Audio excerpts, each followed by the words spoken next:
Puji Tuhan. Haleluya.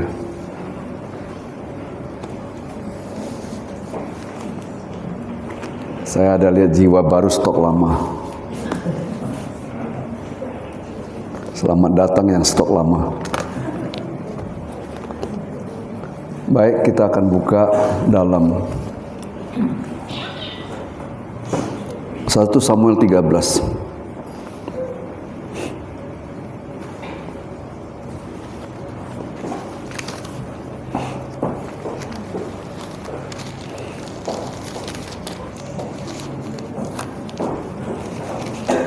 Satu Samuel pasal 13 ayat 13 dan 14.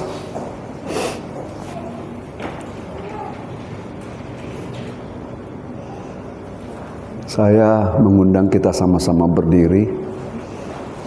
Kita membaca. Sama-sama 1, 2, 3.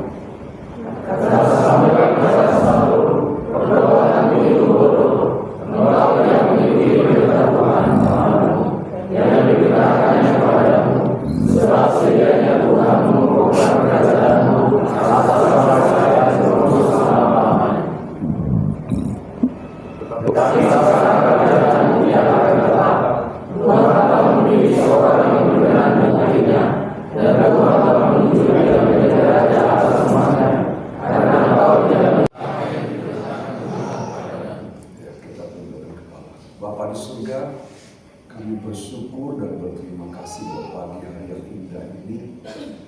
Bila kami kembali diperdengarkan firman, kami rindu firman menjadi rema bagi hidup kami. Terima kasih Bapa, urapi kami semua untuk menerima kebenaran firman-Mu, urapi hamba-Mu untuk menyampaikan dan menjelaskan kebenaran firman. Terima kasih Bapa, dalam nama Tuhan Yesus kami berdoa dan bersyukur. Amin. Puji Tuhan, silakan duduk. Bapak Ibu, semua orang ingin menjadi yang terkemuka. Pagi hari ini kita membaca seorang raja, Raja Saul, raja pertama. Ya. Raja pertama itu hal yang luar biasa. Ya, ketika bangsa Israel meminta raja, akhirnya Tuhan setujui dengan berbagai fasilitas. Bapak Ibu bisa baca sebelumnya. Ya, dengan berbagai fasilitas dia mendapatkan itu, dan akhirnya dia boleh duduk menjadi raja. Bayangkan kalau Bapak Ibu dipilih untuk menjadi petinggi di kota ini, ya kan? Yang semestinya Bapak Ibu diberi hak untuk berada dalam jabatan dan kedudukan Bapak, katakanlah 5 tahun, tetapi baru 2 tahun diusik-usik orang, dan memang ada dasarnya untuk dihentikan. Bapak Ibu pasti rasa kesal. Aku sudah dulu enak-enak, ya, kok sekarang diturunkan. Inilah yang tergambar dalam kehidupan daripada Raja Saul. Saul yang kita baca tadi, ya, saya ingin menggarisbawahi, ya, ayat 13 saya akan baca ulang. Silakan ayat 13. Ya, pasal 13 ayat 13. Kata Samuel kepada Saul, perbuatanmu itu bodoh. Engkau tidak mengikuti perintah Tuhan Allahmu yang diperintahkannya kepadamu. Sebab sedianya Tuhan mengokohkan kerajaanmu atas orang Israel untuk selama-lamanya. Sekarang pakai kata sedianya, saya ganti yang lain. Sedianya engkau akan menjadi orang yang diberkati luar biasa. Sedianya engkau akan menjadi orang yang top. Sedianya engkau akan menjadi orang yang sungguh-sungguh dihormati orang. Semua bisa terjadi. Dalam kehidupan kita sehari-hari yang paling memungkinkan, sedianya engkau akan menjadi orang yang diberkati Tuhan. Tapi kenyataannya kita tidak bersedia. Nah, ketika kita menepis kemungkinan-kemungkinan itu, maka bahasa yang di atas mengatakan perbuatanmu itu bodoh. Ya. Saya kasih satu contoh, ada seorang sahabat saya di Amerika. Dia katakan anak dia tinggal dengan seseorang Meksiko Amerika. Nah, orang ini tidak memiliki istri, tidak memiliki anak. Sehingga orang ini, teman saya ini orang warga negara Indonesia, orang Cina, tinggal dengan dia di sana. Dia tinggal baik-baik di sana, kemudian di akhir hidup daripada orang tua ini, orang tua angkat dia. Ya, padahal dia menjadi anak angkat itu umur sekitar 30 lebih. Dia tinggal baik-baik sama orang tua itu. Dia hidup nggak begitu banyak selisihnya, ya. Tapi ketika orang tua itu mau meninggal, karena dia asli orang Amerika, akhirnya hartanya dibagi kepada dia. Nggak tanggung-tanggung hartanya itu. Tanahnya 50 hektar, 100 hektar dibagi dua. Satu untuk setengah, 50 hektar untuk adiknya, yang 50 hektar untuk dia yang selama ini hidup bersama dengan dia. Coba bayangkan kalau sedianya dia tidak mau hidup dengan baik, hidup dengan benar, hidup dengan hubungan yang baik, ya kan? Apa nggak rugi? Ya, coba bayangkan. Ya, inilah yang kita melihat pada pagi hari ini. Sebenarnya ada banyak kesempatan-kesempatan baik yang Tuhan berikan kepada kita.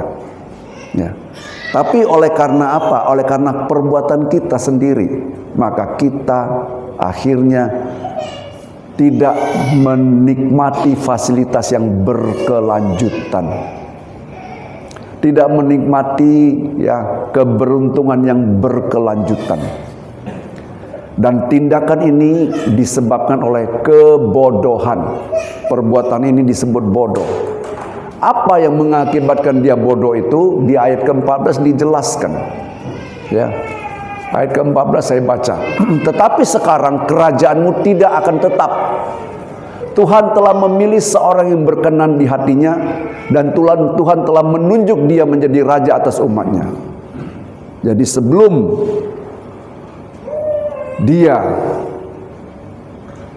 diberhentikan oleh Tuhan, Tuhan ternyata telah memilih seorang yang berkenan di hatinya.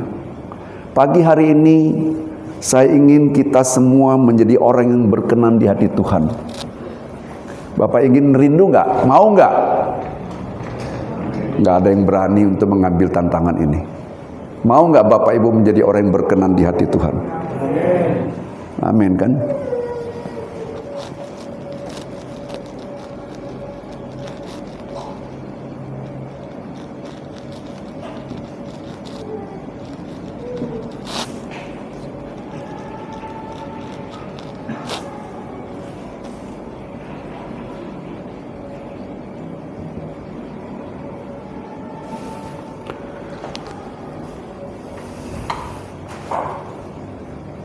Kita pelihara binatang peliharaan saja. Apabila kita sayang sama dia, kita berkenan kepadanya. Coba kita perhatikan. Dia dipersilakan boleh masuk di rumah kita. Coba kalau nggak berkenan, keluar kotor. Tutup pintu, jangan kasih masuk. Zaman sekarang kalau seseorang yang menyayangi binatang, di hatinya berkenan, bukan hanya masuk rumah, tidur di dalam kamar pun boleh. Betul? Itu dia. Sekarang kalau Tuhan berkenan di hatimu dan di hatiku, betapa luar biasanya Bapak Ibu. Keberlangsungan berkat, keberlangsungan kehormatan, keberlangsungan segala-galanya Tuhan sediakan. Karena ketika Tuhan berkenan, ketika kita berkenan di hati Tuhan, adalah satu pribadi yang lebih dari segala-galanya. Kalau kita berkenan di hati pejabat saja, kita mendapatkan fasilitas. Sebagai pegawai, kalau berkenan di hati majikan, ketika dia katakan, bos, aku ada keperluan, aku mohon izin ya, 1 hari nggak datang. Kalau dia sudah berkenan di hati majikannya, oh ya nggak apa-apa. Kamu mau pergi mana? Aku ada urusan mau melihat anak ibuku sakit. Di mana? Bukit Tinggi. Oh ya, nah ini. Bukan hanya itu, tiket pun dia kasih. Betul atau betul? Menyentuh hati orang, berkenan di hati orang. Itu aja luar biasa. Ini berkenan di hati Tuhan. Itu sebabnya pagi hari ini saya ingin mengajak Bapak Ibu semua berkenan di hati Tuhan.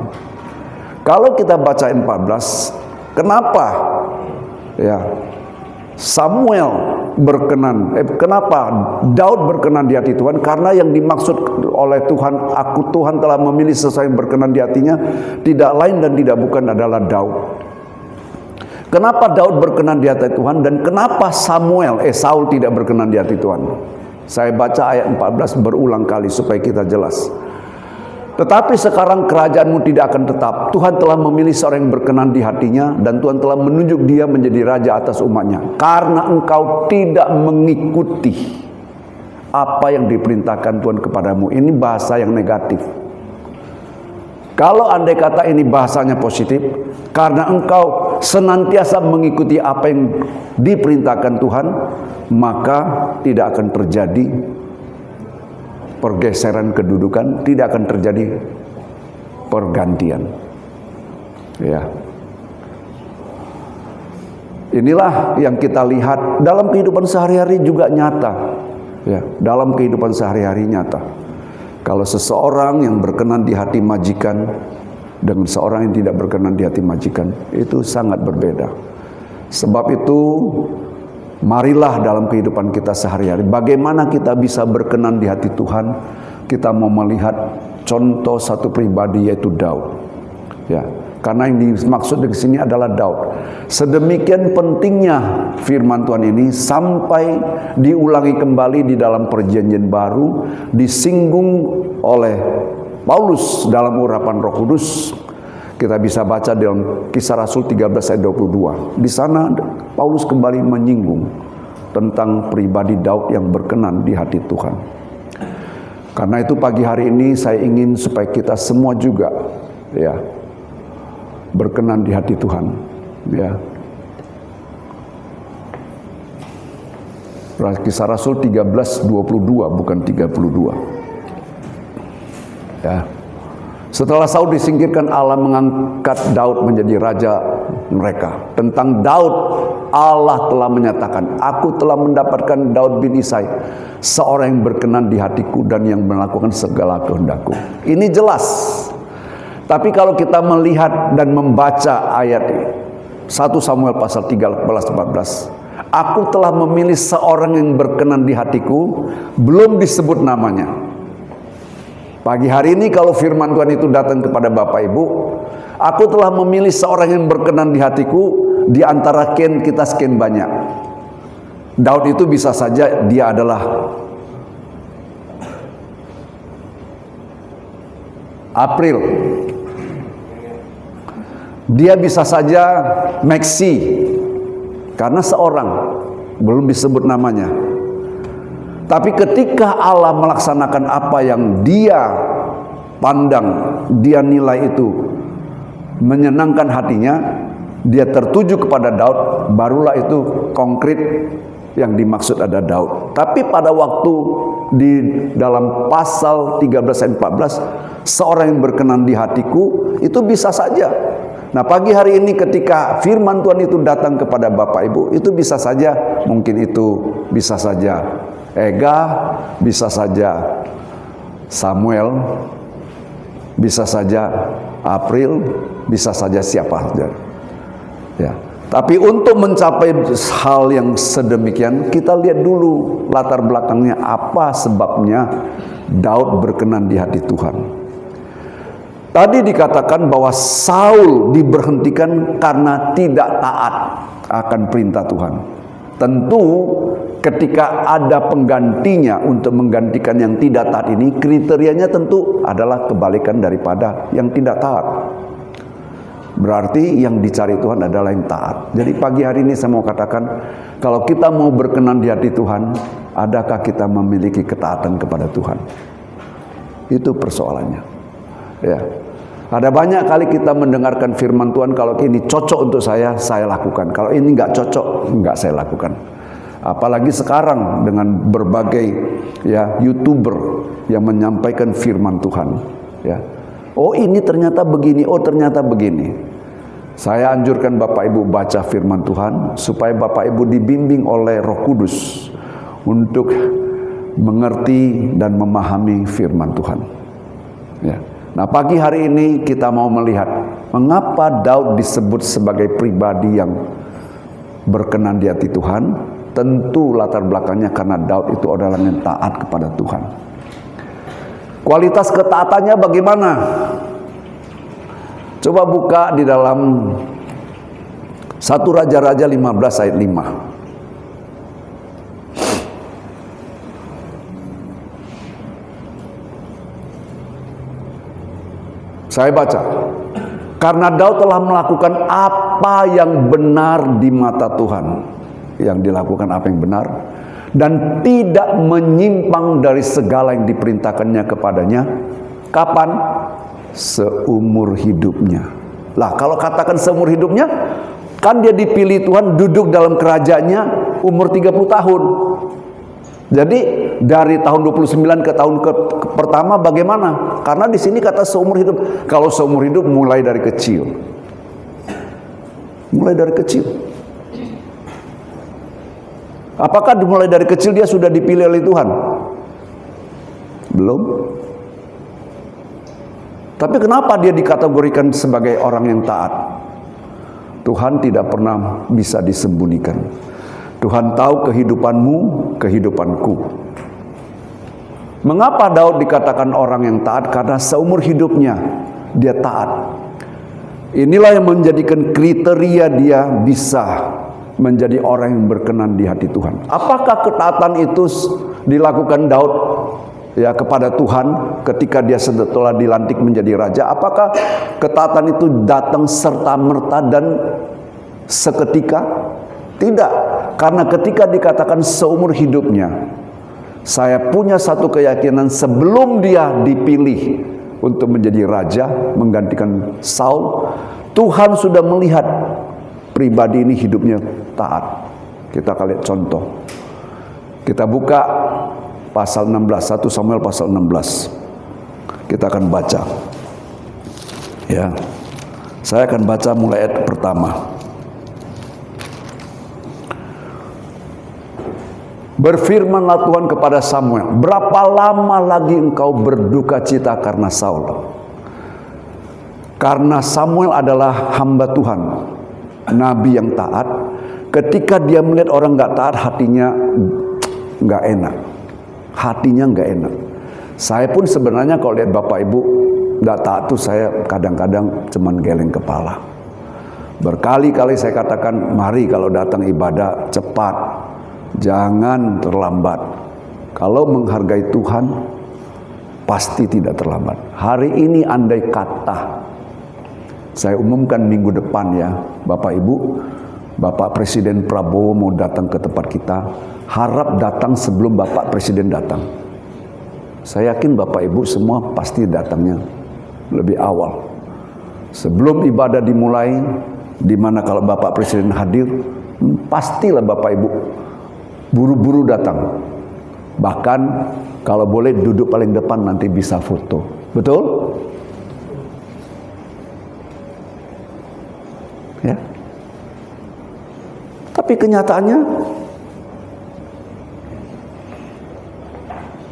kita baca lebih lanjut. Bukankah ia telah kutolak sebagai raja atas Israel? Isilah tabung tandukmu dengan minyak dan pergilah. Aku mengutus engkau kepada Isai orang Betlehem itu, sebab di antara anak-anaknya telah kupilih seorang raja bagiku. Ayat 2. Tetapi Samuel berkata, bagaimana mungkin aku pergi jikalau Saul mendengarnya? Ia akan membunuh aku. Firman Tuhan, bawalah seekor lembu muda dan katakan, aku datang untuk mempersembahkan korban kepada Tuhan. Nah, ini Samuel juga taat. Resiko bisa dibunuh oleh raja. Tapi dia taat. Walaupun resiko yang dihadapi. Ayat 3. Kemudian undanglah Isai ke upacara pengorbanan itu, lalu aku akan memberitahukan kepadamu apa yang harus kuperbuat. Urapi bagiku orang yang akan kusebut kepadamu. 4. Samuel berbuat seperti yang difirmankan Tuhan, dan tibalah ia di kota Betlehem Para tua-tua di kota itu datang mendapatkannya dengan gemetar dan berkata, adakah kedatanganmu itu membawa selamat? Coba di garis bawah itu loh. Sebelum kita lanjut pindah, di garis bawah, para tua-tua. Artinya apa? Orang terkemuka, orang yang dituakan. Dalam bahasa Alkitab, tetua. Bukan tertua, kalau tertua adalah yang sulung, tapi tetua. Lanjut ayat 5. Ya, ayat 5 ya, lanjut. Jawabnya, ya benar, aku datang untuk mempersembahkan korban kepada Tuhan. Kuduskanlah dirimu dan datanglah dengan daku kepada upacara pengorbanan ini. Kemudian ia menguduskan Isai dan anak-anaknya yang laki-laki dan mengundang mereka ke upacara pengorbanan itu. Lanjut. Ketika mereka itu masuk dan Samuel melihat Eliab, lalu pikirnya, sungguh di hadapan Tuhan sekarang berdiri yang diurapinya. Apakah ini dia sungguh itu dia ucapkan dengan nada audible, dengan berkata di halayak ramai, sungguh di hadapan Tuhan telah berdiri seorang. Sungguh saya nggak yakin dia ngomong gitu. Ini cuma dalam hati dia aja. Dari sini kita memberi satu pelajaran. Hati kita berujar pun Tuhan tahu. Oleh sebab itu, jangan berujar di dalam hatimu. Mungkin engkau bisa saja. Sementara hamba Tuhan lagi khotbah, dalam hatimu berujar. Bisa aja hamba Tuhan itu ngomong. Coba kalau dia menjadi aku. Bisa berujar nggak ngomong. Karena Anda menolak firman Tuhan, Anda bisa berkata, bisa aja hamba Tuhan ngomongnya di atas mimbar. Kan kebetulan dia di atas mimbar. Kalau saya yang di atas mimbar, saya juga bisa ngomong. Betul? Gitu. Ketika mereka itu masuk dan Samuel melihat Eliab, lalu pikirnya, sungguh di hadapan Tuhan sekarang berdiri yang diurapinya. Ayat lebih lanjut. 7. Tetapi berfirmanlah Tuhan kepada Samuel, janganlah pandang parasnya atau perawakan yang tinggi, sebab aku telah menolaknya. Bukan yang dilihat manusia yang dilihat Allah. Manusia melihat apa yang di depan mata, tetapi Tuhan melihat hati. Cukup sampai sini. Bapak Ibu bisalah baca lebih lanjut. Ketika dikatakan Daud adalah orang yang berkenan di hati Tuhan, Tuhan melihat kedalaman hati Daud. Samuel sebagai seorang nabi hampir tertipu oleh penampakan, oleh figur, oleh penampilan daripada Eliab. Kalau kita baca, Eliab tinggi besar. Kenapa? Karena pengalaman sebelumnya, Saul adalah orang yang tinggi besar. Dan tidak ada satu manusia pun yang dapat diperoleh seperti Saul. Karena firman Tuhan katakan, dari bahu ke atas tidak ada yang sama dengan dia. Artinya lehernya panjang, gagah. Ya, tinggi besar, leher panjang, ya mungkin juga ganteng, gagah. Itulah yang dilihat oleh Samuel.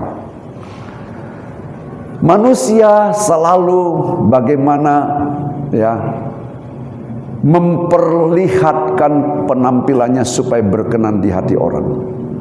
Itu adalah sifat manusia. Ya, apalagi kalau berpacaran.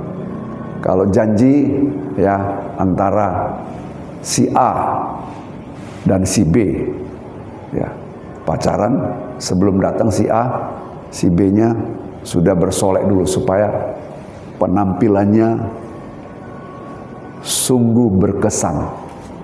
Ya, April goyang-goyang kepala. Sungguh berkesan. Memang begitulah semua. Aku juga dulu begitu. Ya. Tidak perlu kita tutupin apa yang menjadi ciri dari setiap manusia. Itu menjadi ciri kemanusiaan manusia.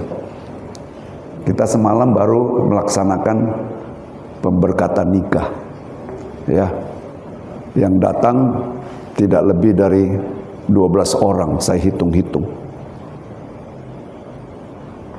Yang lain kemana? Padahal Tuhan Yesus datang ke muka bumi, dia datang ke Galilea khusus untuk merobohkan tembok etnis. Dia datang ke Galilea untuk merobohkan tembok etnis karena di Galilea orang-orang Galilea, ya, dikesampingkan oleh orang Yahudi. Dia datang untuk merobohkan tembok etnis, tetapi gereja ini masih juga mendukung dan menopang keetnisan. Bagaimana kalau nanti lain kali Anda yang berulang tahun atau Anda yang anaknya menikah, pemberkatan nikah, kemudian etnis lain tidak hadir? Padahal kita saudara bersaudara dalam Tuhan. Saya senang kemarin dalam ibadah pemberkatan nikah ada nyanyi, dalam Tuhan kita bersaudara, dalam Tuhan kita bersaudara. Maunya setiap minggu sisipkan lagu itu supaya tembok etnis di gereja ini roboh.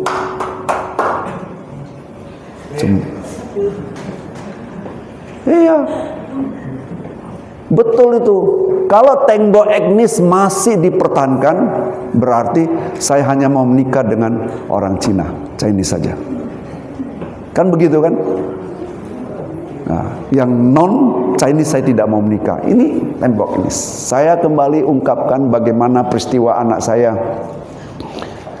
ya, nikah yang menjadi pagar ayu itu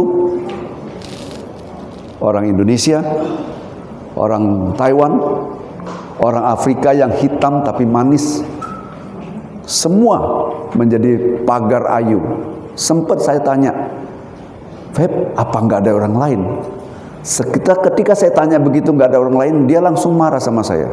Papa jangan ya membeda-bedakan orang. Semua manusia sama di hadapan Tuhan. Aku jadi diam. Iya. Baik dia besar, kecil, hitam, putih, semua manusia sama di hadapan Tuhan. Saya harus singgung ini supaya roboh tembok-tembok perbedaan etnis di dalam gereja ini. Ya. Nah, manusia selalu melihat penampilan, perawakan, postur. Bukan berarti tidak penting, penting. Tapi untuk menjadi kriteria yang berkenan di hati Tuhan, Tuhan lebih mendahulukan karakter dalam. Tuhan melihat ke hati, itu yang menjadi kriteria Tuhan. Ya. Bukan berarti kalau gitu tidak usahlah saya memperindah penampilan. Bukan, saya tidak ngomong begitu. Saya senang, apalagi kalau misalnya dalam pesta pernikahan itu, ya, yang menjadi WL itu setelah keluar dari salon, wah lebih bagus lagi. Tapi tentu ini membutuhkan biaya, ya kan? Nah, apalagi kalau Bapak Ibu datang ke gereja, ya. Saya lihat kalau di ibadah rayon, saya miris. Kadang-kadang kenapa miris? Pakai baju celana olahraga, baju kaos oblong datang ibadah rayon. Enggak menghargai. Tuhan sudah memberkati Anda, memberikan Anda kecukupan pakaian yang bagus. Datang ibadah rayon pakai baju celana olahraga yang panjang, kemudian pakai kaos oblong. Aduh, kadang-kadang saya bilang, gimana lah jemaat ini? Mau bagaimana cara mengajar jemaat ini supaya penampilannya bagus? Ya. Sering saya miris melihat kejadian-kejadian demi kejadian. Ya. Belum lagi kalau saya melihat tata cara nanti makan. Waduh, kadang-kadang saya pulang ke rumah, saya merenung sendiri. 16 tahun dibentuk, ya, jemaat ini hanya dalam hal makan pun kadang-kadang nggak lolos. Tuhan menguji kita setiap pagi loh Bapak Ibu. Besok-besok saya akan kupas masalah ini, tapi pagi ini saya buka dulu ayatnya. Ya, Ayub pasal yang ke-7 ayat 17 dan 18. Coba kita baca.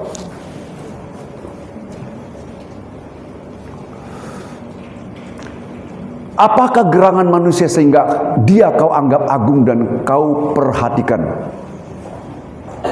Stop dulu sampai sini. Jangan baca ayat 18 dulu. Apakah gerangan manusia? Saya tanya dulu. Saya baca ayat ini, saya juga miris. Kenapa? Ibu saya yang sudah tua, itu saya tidak bisa tiap hari datang loh untuk melihat dia. Kadang-kadang dia telepon, mau ketemu saya penuh dengan kesibukan. Kadang-kadang dia sampai telepon 1 hari 2-3 kali. Kadang-kadang seminggu saya hanya ke sana karena kesibukan. Dia bilang, Herman, kamu kok bisa begitu sibuk ya? Dulu megang usaha nggak gitu sibuk. Sekarang kok jadi hamba Tuhan kok sibuk kali ya? Saya merasakan kerinduan dia untuk saya datang mengunjungi dia. Ya. Nah, Tuhan menganggap kita berharga, makanya apa gerangan manusia sehingga dia kau anggap agung dan kau perhatikan. Ayat 18, perhatikan. Dan kau datangi setiap pagi dan kau uji setiap saat. Setiap pagi begitu kita bangun, Tuhan hadir mengunjungi kita. Tuhan tidak melihat apakah kamu udah mandi atau belum. Mungkin kamu basah kotornya masih ngeces, tapi Tuhan sudah datang kunjungi Anda. Jadi dengan demikian begitu Anda melek matanya, Anda cari HP dulu, atau pikiranmu ingat dulu Tuhan. Kalau ayat ini Anda ingat, begitu Anda melek, Anda pasti tahu Tuhan mengunjungi saya pagi ini. Oh, thank you Lord. Terima kasih Tuhan. Tuhan kunjungi aku. Ya. Karena kita berharga. Oh, ibu yang melahirkan kita aja kita tidak mampu setiap pagi datang kunjungi dia untuk melihat dia. Apakah kau baik-baik? Jangankan begitu, telepon aja enggak. Saya tanya dulu sini anak yang jauh dari orang tua. Apakah Anda tiap pagi telepon enggak orang tuamu? Halo, yang baru pulang dari Jakarta. Apakah tiap pagi telepon? Enggak. Iya. Jakarta nggak jauh lah, karena sekarang kan pakai paket internet. Kalau dulu kan TM, kalau ada TM baru bisa nelpon. Sekarang walaupun di luar negeri, walaupun di Cungkok, pakai internet. Ada nggak tiap pagi telepon mamanya? Padahal mamanya tiap hari memikirkan anaknya. Dia dapat makan nggak? Pagi ini bagaimana? Nggak ada itu. Tapi kalau pacarnya,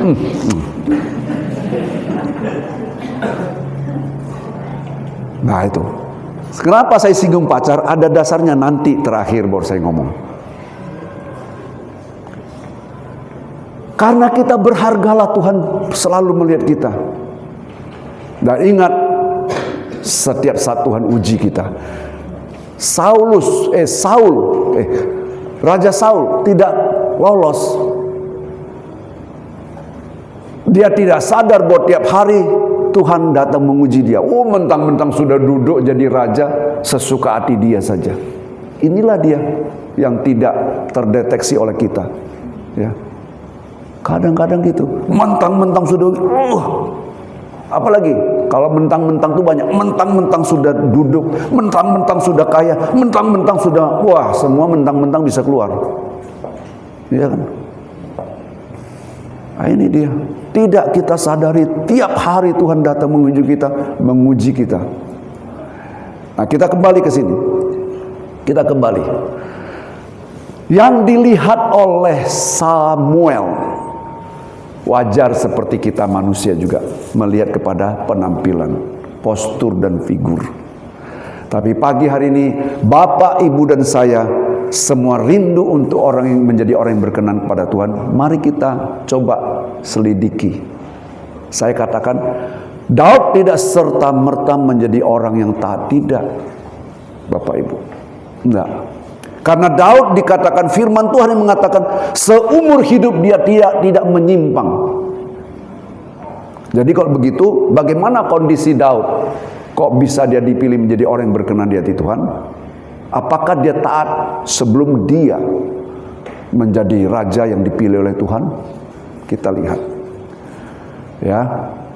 Ayat kalau kita baca lebih lanjut, ayat firman Tuhan katakan, ketika Samuel diperlihatkan Eliab, oh bukan ini.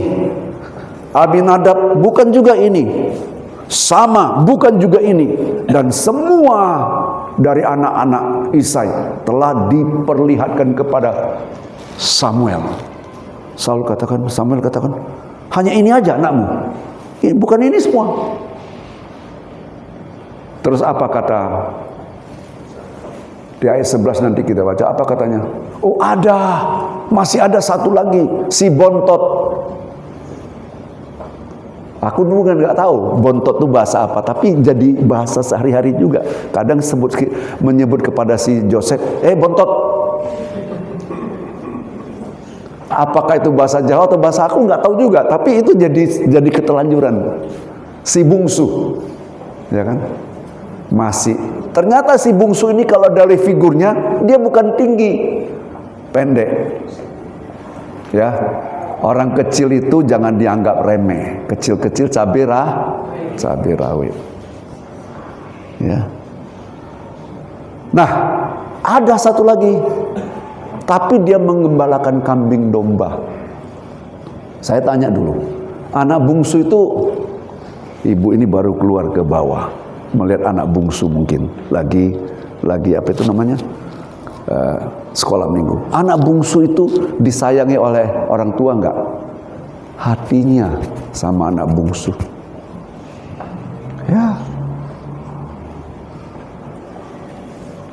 Biasa anak bungsu karena sudah tidak ada lagi yang lain, dia diapakan? Dimanjakan.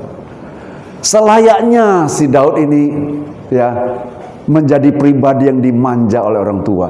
Biarlah kakak-kakakmu saja yang mengembalakan kambing domba. Udah kau tinggal di rumah aja, sama seperti Yakub terhadap siapa? Yusuf. Dibuatkan jubah yang bagus karena memang anak bungsu itu, ya.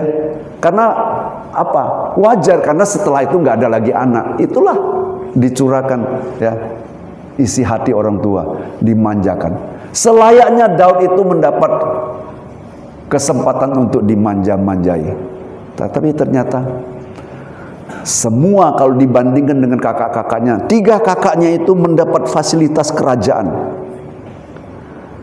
Bekerja dengan Raja Saul, mendapat fasilitas kerajaan, mentoring. Sementara ketika yang nggak ada, si Daud disuruh. Dulu saya masih ingat, pendeta selalu ngomong, kalau mau anakmu jadi hamba Tuhan, jangan baru disuruh sekolah Alkitab. Yang gagal lah suruh sekolah Alkitab. Ini nanti kalau sudah nggak laku di umum, nak, kamu cocoknya sekolah Alkitab aja nak, jadi hamba Tuhan. Bapak Ibu bayangkan kalau nanti dia sekolah Alkitab setelah jadi hamba Tuhan, sambil bawa lagi, Bapak Ibu, mungkin Bapak Ibu pindah ke gereja lain. Betul? Zaman sekarang kan harus yang terbaik kasih sama Tuhan. Gitu. Daud mestinya mendapat kesempatan untuk bermanja-manja. Tetapi Daud ternyata pribadi yang taat kepada orang tua dari masa kecilnya. Tidak iri dia itu kepada kakak-kakaknya. Enggak iri. Saya baru pulang dari Jakarta, bertemu dengan seseorang. Ya. Pusing saya. Anak saya ternyata cemburu-cemburuan, iri-irian. Yang ini iri ini, yang ini iri ini, yang ini iri ini. Akhirnya saya harus penuhi semua permintaan anak. Halo anak-anak, siapa yang anak bungsu di sini? Tidak usah iri. Pasrah saja sama Tuhan. Biar Tuhan yang menjamah hati bapakmu itu, hati mamamu itu, untuk memberikan yang terbaik kepadamu. Ya. Ada anak yang bungsu di sini?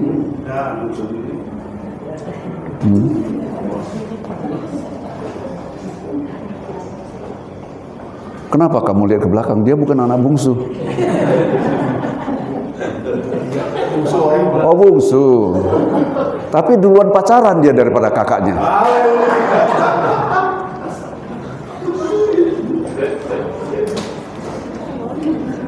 Nampaknya Pak Marbun juga mesem-mesem, ketawa-ketawa. Nah, saya kembali ke sini. Perhatikan. Dia walaupun anak bungsu yang layak mendapatkan masa dimanjakan, tapi dia tetap taat pergi. Ya, tidak cemburu. Dari kecil dia sudah taat. Kemudian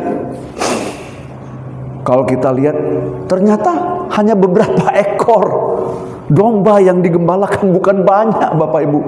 Kalau banyak mungkin nggak apa-apa lah, aku gembalakan yang banyak ini. Siapa tahu hati Bapak saya berkemurahan, saya menggembalakan, nanti saya dibagi harta yang lebih banyak. Karena nampak yang mau digembalakan itu banyak. Tapi tahu Bapak Ibu berapa ekor yang digembalakan? Hanya beberapa ekor. Coba kita baca 1 Samuel pasal 17 ayat 28. Kita baca dulu.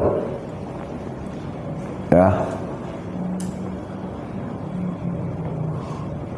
Ketika Eliab kakaknya yang tertua, ini tadi saya ada bahasa tetua dengan tertua ya, mendengar perkataan Daud kepada orang tua orang itu, bangkitlah amarah Eliab kepada Daud sambil berkata, "Mengapa engkau datang? Dan pada siapakah kau tinggalkan kambing domba yang 2-3 ekor itu di padang gurun? Beberapa ekor aja. Anda dikasih tugas kecil, enggak. Ya. Anda dikasih tugas yang besar, iya. Ini kadang-kadang enggak. Dikasih tugas sekolah minggu, maunya kalau bisa tampil di depan lah. Itu lebih mentereng. Betul atau betul? Iya. Anda mungkin kasih tugas, oke lah saya sepertinya Bapak ini, Ibu ini cocok untuk doa. Udah, di belakang aja doa saja. Aku nggak pernah tampil, cuman doa aja, mana ada orang tahu aku doa. Halo, ketaatan itu mulai dari yang sekecil-kecilnya sampai hal yang besar. Daud taat kepada orang tua walaupun hanya 2-3 ekor. Ada di sini yang bisa memetik pelajaran dari peristiwa ini. Walaupun Anda mendapat tugas bagian yang terkecil, tidak lihat, mungkin tugasmu adalah front greeter, ya, itu bagian yang terkecil. Lakukanlah itu dengan ketaatan, lakukan itu dengan kesungguhan, ya. Nggak maulah Om, tapi kalau aku mau untuk jadi singer boleh Om. Aku siapkan baju yang terbaik. Karena apa? Motifnya apa? Misalnya penampilan dan lain sebagainya. Ini dia. Daud taat kepada orang tua. Mungkin Anda bisa mengatakan, oh kalau sama orang tua saya taat Om. Tapi kalau di luar orang tua saya nggak mau lah Om. Kan firman Tuhan katakan cukup taat kepada orang tua. Sekarang kita lihat. Coba kita buka lagi 1 Samuel 17 ayat 11.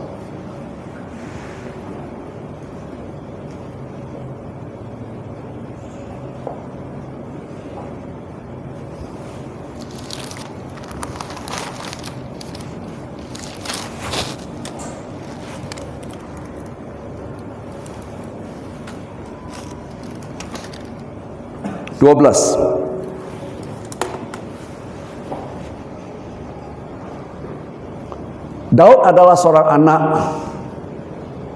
anak seorang dari Efrata, dari Bethlehem Yehuda, yang bernama Isai. Isai mempunyai 8 anak laki-laki.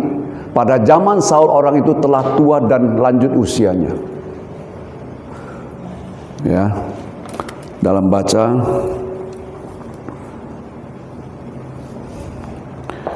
bahwa Isai juga, saya baca dalam versi yang terbaru. Daud adalah anak seorang Efrata dari Bethlehem Yehuda yang bernama Isai. Ia mempunyai 8 anak laki-laki. Pada masa Saul orang itu telah tua dan seorang tetua. Di dalam Alkitab ini tidak kelihatan. Coba saya baca ulang ayat 12. Daud adalah anak seorang dari Efrata dari Bethlehem Yehuda yang bernama Isai. Isai mempunyai 8 anak laki-laki. Pada zaman Saul orang itu telah tua dan lanjut usia. Pakai bahasa lanjut usia, tetapi pakai sini bahasa tetua. Saya mau pakai bahasa tetua itu begini. Orang yang dituakan. Siapa dalam hidupmu yang dituakan? Mungkin dia paman, mungkin dia kakek, mungkin dia adalah orang yang usianya lebih dari tua dari Anda. Artinya apa? Ketika dia taat, dia tidak hanya taat dalam koridor kewenangan seorang bapa, tapi dia juga taat kepada orang yang tua. Bapak Ibu, rumah tangga Tuhan jadikan dengan patron dari surga. Kalau kita baca dalam Efesus pasal 3 ayat 14, di sana dikatakan bahwa keluarga itu turun dari surga, patronnya turun dari surga. Mengapa kita dilahirkan dalam rumah tangga, ada bapak, ada ibu, ada abang? Dari rumah tanggalah kita belajar untuk taat. Taat kepada yang paling pertama, taat itu adalah, atau istilah bahasa lainnya adalah tunduk. Ketika suami istri masih berdua, firman Tuhan katakan istri tunduk kepada suami, suami mengasihi istri. Ini pertama kali pernikahan itu belajar saling mengasihi dan saling tunduk itu ketika belum punya anak. Tapi zaman sekarang agak repot juga dengan emansipasi wanita, apalagi wanita yang sudah berkarir melebihi suami, agak susah untuk tunduk. Coba bayangkan kalau yang menjadi ratu adalah istri, Ratu Elizabeth, kemudian Pangeran Philip, yang lebih menonjol adalah sang ratu. Mungkinkah dia bisa taat?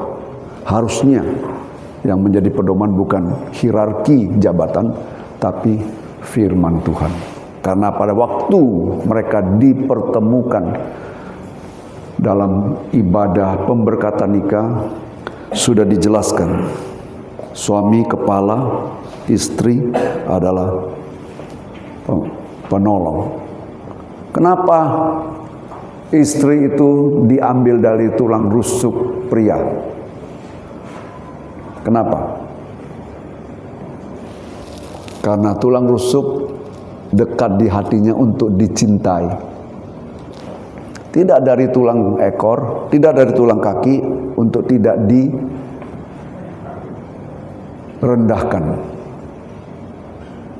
Ya, ibu rumah tangga bukan pembantu loh. Ibu rumah tangga sungguh-sungguh adalah mahkota dalam rumah tangga.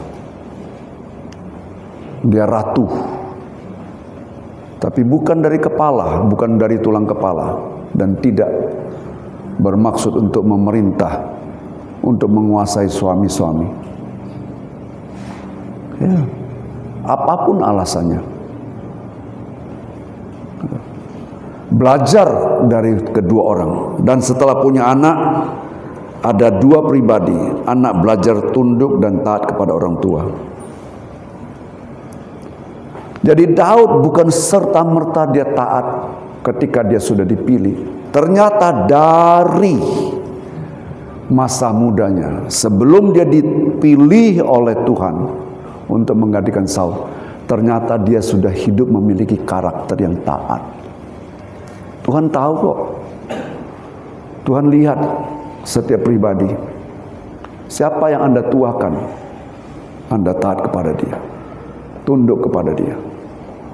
Orang tua, mungkin dia paman, mungkin dia kakek. Ya. Inilah kriteria yang membuat Daud berkenan di hati Tuhan. Dan itu dikatakan oleh Tuhan, firman Tuhan mengatakan seumur hidupnya, kecuali cuma satu kali saja. Ya, manusia tidak sempurna, kecuali satu kali. Dalam hal apa? Uria orang Het. Tadi kita baca 1 Raja-Raja 15 ayat 5. Nah, oleh karena itu pada pagi hari ini, kalau kita mau menjadi orang yang berkenan di hati Tuhan, kita mari minta kepada Tuhan supaya kita memiliki hati yang taat kepada Dia. Kita kembali ke perjanjian baru. Apa yang Tuhan katakan tentang ketaatannya, hubungannya dengan kasih. Kita buka di dalam Yohanes pasal yang ke-14.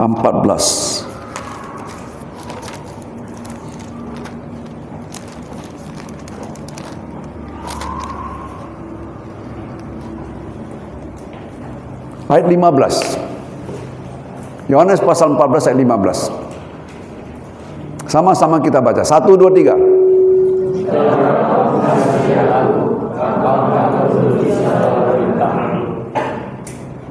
Inilah dasar ketaatan, karena mengasihi. Saudara mengasihi orang tua, saudara pasti akan taat kepada orang tua. Saudara mengasihi Tuhan, saudara pasti akan taat kepada Tuhan. Jangan katakan, oh aku cinta sama Tuhan. Kan saya sering kan memakai gambaran daripada istri saya. Kalau anaknya datang, begitu datang cipika-cipiki, kata mamanya, bener kamu ini sayang sama papa. Tapi kamu papa mama suruh ini suruh itu, kamu nggak taat.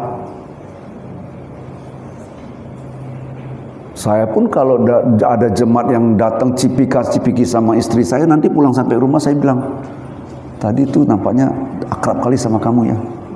Tapi coba kamu perhatikan, apakah kamu benar-benar nggak dia cinta sama sayang sama kamu nggak? Jangan-jangan dia bilang iya, tapi di belakang ibu gembala loh, ibu gembala loh, ibu gembala loh. Nah itu dia. Biasalah ibu gembala banyak jadi ocehan orang kan. Di mana-mana penggembalaan ibu gembala pasti menjadi ocehan orang. Makanya saya selalu ingatkan ibu gembala. Ya, ingatkan dia, selalu ingatkan dia. Jangan sampai hal membuat orang tersandung ya. Karena ibu gembala jadi sorotan orang. Ya. Coba kalau misalnya ya, ibu gembalanya kurang ngeh. Kalau bapak gembala agak lumayan, agak kurang di apa. Tapi kalau ibu gembala sering, ya. Makanya kalau ibu gembala dikasih kesempatan untuk sampaikan firman Tuhan, kamu mau sampaikan apa? Sepertinya saya screening dulu, padahal tidak boleh karena dia langsung sama hamba Tuhan. Tapi karena saya menjaga dia supaya jangan sampai nanti jadi ocehan orang. Ya.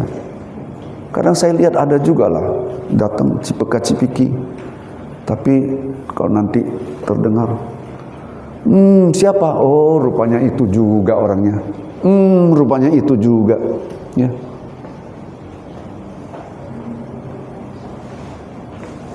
Ketaatan hanya bisa dimungkinkan kalau kita ada cinta dan kasih. Jadi kalau Anda tidak taat, gampang saja mendeteksinya. Berarti Anda tidak mencintai Tuhan dengan sungguh-sungguh. Ya, hanya gampang. Deteksinya gampang. Oleh sebab itu mari, kalau Anda mau menjadi orang yang taat, dasarilah hidupmu dengan sungguh-sungguh mengasihi Tuhan. Seorang kasih itu adalah karakter kita. Kalau kita mengasihi Tuhan, kita pasti bisa taat kepada Tuhan. Tapi kalau kita belum bisa mengasihi Tuhan, agak sulit untuk kita taat kepada Tuhan. Karena itu mintalah supaya Tuhan memberikan hati yang mengasihi Dia.